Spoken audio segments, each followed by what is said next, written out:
Look, I'm a politician. Politicians always believe in solving their issues through dialogue. And ever since my government was displaced through a conspiracy, I have always been willing to hold dialogue. I held dialogue with General Bajwa. Twice I met him. We had teams talking to him. And then since then again, to the new army chief, I have offered dialogue again. But, dialogue means it has to be two ways. So far, there's no response from the current army chief. Well, the PDM, all these political parties, they are, without the military establishment, they are nothing. I mean, electorally, if there are elections, they will be wiped out. Out of the 37 by-elections, my party swept 30 elections, despite the establishment supporting them. So really, they are just puppets. The real power is the military establishment.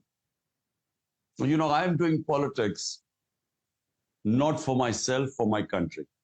Because, I'm the only politician who the Almighty Allah had given everything. I mean, I had no reason to be in politics. I did politics because I believed that, we have to have rule of law in Pakistan.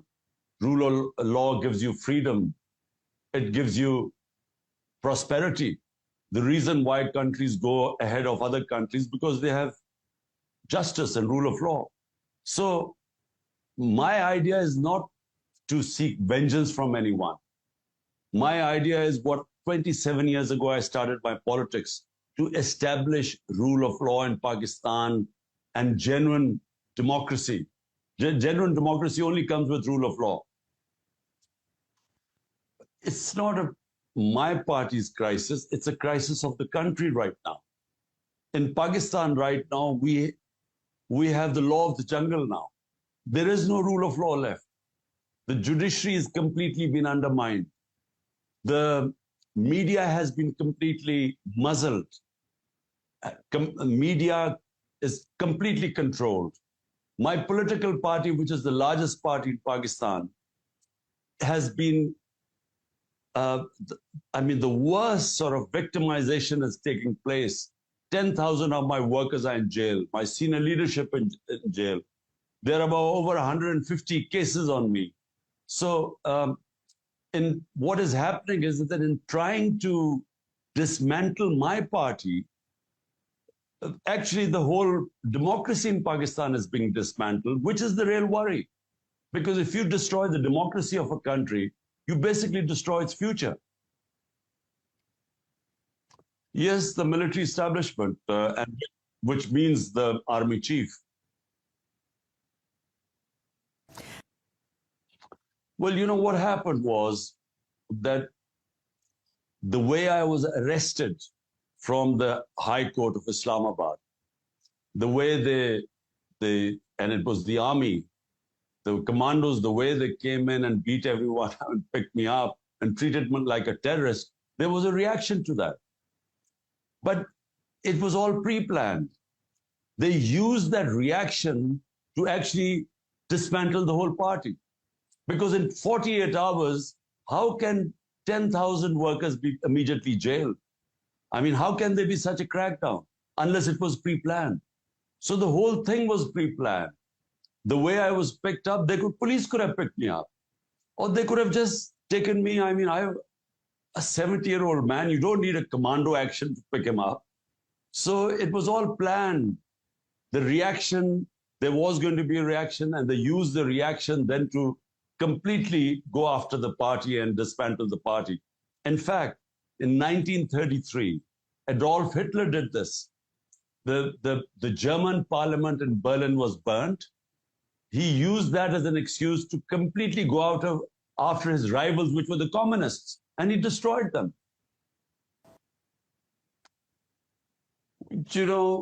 My experience of international relationship, especially when I was in power for 3.5 years, the international establishment always, their interests come before human rights.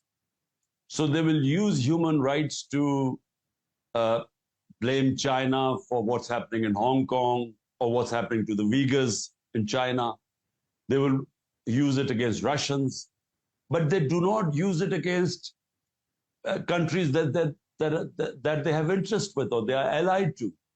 So I feel that maybe they think that the government, the current government, is supporting them in Ukraine. Maybe that's why, and maybe I wanted Pakistan to be neutral. I don't think Pakistan should be part of any conflict. So maybe that's why they're not saying anything about human rights. I have made no mistakes. I worked as a prime minister. I worked with the army chief. I navigated, my 3.5 years. It was the army chief who decided to stab me in the back. I never betrayed him. He betrayed me. He decided to have the current, who's the current prime minister. He decided he back him, and then he is the one who conspired to remove my government. I didn't do anything. Even after I was removed from power, I still tried to work with the army. Now, what I want is, in Pakistan, that you have to have free and fair elections, which will bring stability. Now, as far as I can understand what the army establishment wants, it wants a next government to be without me. So they don't want elections unless and until I am completely removed from the scene or my party is destroyed. This is what's happening. So I don't have a problem with the army. All I want in Pakistan is rule of law. The army chief seems to have a problem with me. So what Zahid Hussain said makes no sense. I mean, I didn't do anything wrong. Look, let me explain to you. They talk about me being in a weaker position. Look, a political party is only in a weaker position when it loses its vote bank. If my voters abandon me, I'm in a weak position. Today, PTI, my party, is the largest party in Pakistan's history. And the more they have victimized my party, the bigger the vote bank has grown. Look at any survey in Pakistan. Look at any opinion polls. Out of the 37 by-elections, we won 30. So the public is standing with me, so I'm not weak. But the country is getting weaker. When you try and remove the biggest party in the country, and you use all the state apparatus, the state institutions, you use them to crush one party, actually you're destroying the country. So the party will stay strong as long as I have my vote bank, which is the biggest vote bank in our history. The country is going to suffer if this sort of victimization goes on and there's no rule of law, there's law of jungle, our institutions are getting weaker. When you destroy the institutions of a country, you actually destroy the country. Well, first of all, I want to find out what is the problem the army chief has with me. I need to know this because he clearly has decided that I'm someone who should not be in power. So I need to understand that. What are the issues? I mean, what does he want? Because simply by saying that the army has decided, or the army chief has decided that Imran Khan should not be the prime minister, it makes no sense. There has to be some reasoning behind it. So that's number one. We need to know. I need to understand that. And then whatever is good for Pakistan should be done. So if the army chief can convince me that by Imran Khan staying out of power is good for Pakistan, then maybe I will stay out of power. But I need to understand that, and only through a dialogue you can find that out. A party that has the biggest vote bank in the country, whenever there are elections, we will win. Inshallah, whenever the elections take place. So I'm confident about that. No matter what they do, no matter what the establishment and these government parties do, no matter how many of our seniors they put into jail, but the vote bank is in millions. So how can they put the voters in jail? So as long as the vote bank is intact, we will win inshallah, the next election. Now the point is, about my isolation? Yes, I am isolated because all my senior leadership is either hiding or is in jail. And I have no doubt that they will sooner or later put me in jail too.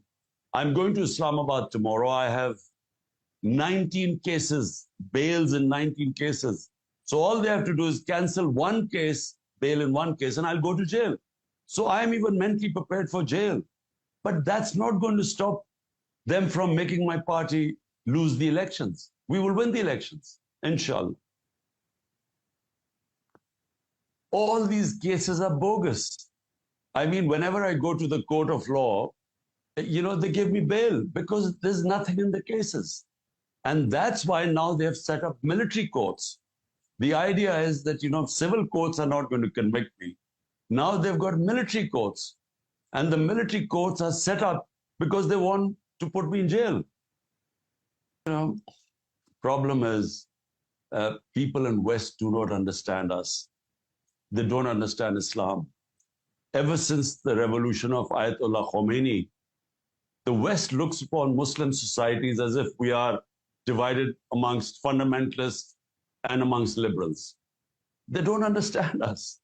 They don't understand that all human societies are moderate. On the fringes are conservatives and liberals.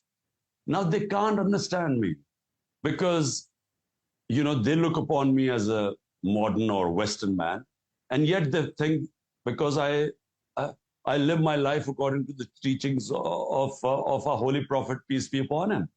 I live my life on the teachings of the Quran. So they can't understand this because for them, the modern liberal Muslim has nothing to do with religion. Because in the West, basically, hardly anyone is religious anymore. So, they don't understand our societies. And anyone who practices religion is considered a fundamentalist or, so it's just that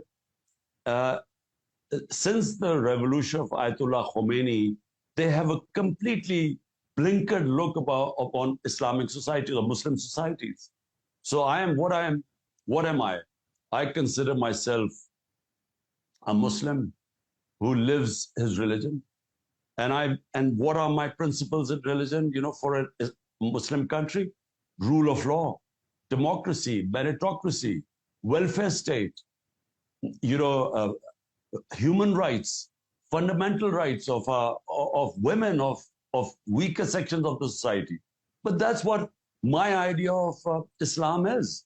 But unfortunately, the West has a very stereotyped idea of Muslims. Look, I don't care, if some foreign countries think that I should not be in power and I should sort of please them to get into power. I don't want that sort of power anyway. What I said is very clear. Pakistan suffered, 80,000 people died, and when we joined the US war on terror. Pakistan had nothing to do with 9/11. There was no reason why we should have joined someone else's conflict, because we have 100 million Pakistanis who are vulnerable, who are either below the poverty line or just above it. The chief responsibility of a country is to its people. So by joining that war on terror, not only did 80,000 Pakistanis die in that, but we had over $100 billion lost to the economy. So when I said absolutely not, what I meant was we don't want to become part of another conflict.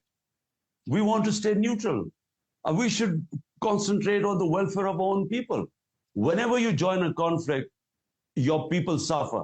Well, I mean, there's virtual martial law in Pakistan. All fundamental rights are being violated. There's custodial torture. There's no rule of law in the country because the Supreme Court verdicts are ignored by the government. And above all, I mean, our democracy is being dismantled. Yet, there's no response from the Western governments. And as I said before, they talk about these issues when they want to talk about Hong Kong or Uyghurs or human rights abuse in Russia. But there's complete silence in what's happening to us here. I don't want any help from Western governments. I don't want them to help me. All I want them to do is to